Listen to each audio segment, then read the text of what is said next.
Oh my gosh. This diary from 1901 is shocking. This diary is the most mysterious, beautiful, romantic thing I have ever seen in my entire life. So you would think by the contents of this diary that this was written by Jane Austen, but really it was written by a 17-year-old girl in 1901. It's mainly filled with entries, poems, and letters about a boy who she was in love with, madly in love with. And their story is a straight up movie waiting to happen. Remember that this diary was written just as the Gilded Age was ending and the Progressive Era was beginning. At the time she was writing this diary, the boy who she was in love with was heading cross-country to go teach for the next 7 years.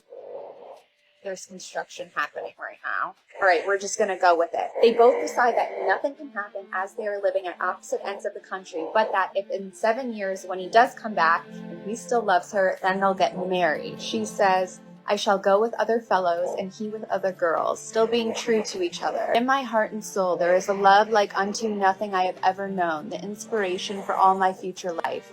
We are not betrothed, just this little understanding that if in 7 years he still cares for me and we have proven ourselves worthy of each other, then he may come for his love. Throughout their time apart, she wrote him the most movie-esque, romantic letters I've ever seen in my entire life. Here's a saucy passage for reference. My will, mind, and heart have so blended with yours that I know not which is which. It really seems to my heart as if our souls were tuned to one another, for you have, with a true and understanding love, looked into the very depths of my soul.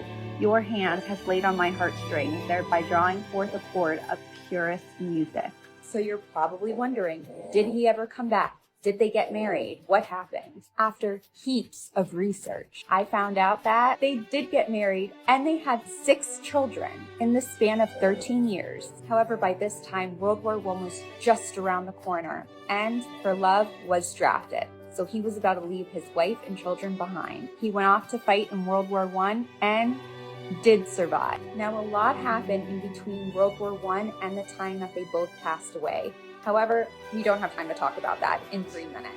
But there is a mystery that we need to solve. So this entire family lived in New York all of their lives. But at the time of her passing in her 60s, she was in Georgia. And she passed away at a private hospital 20 years before the love of her life. Why was she in Georgia at the time of her death, away from all of her family? She had 13 grandchildren. So I reached out to a few descendants and I'm just waiting to hear back. I can't wait to hear their reactions.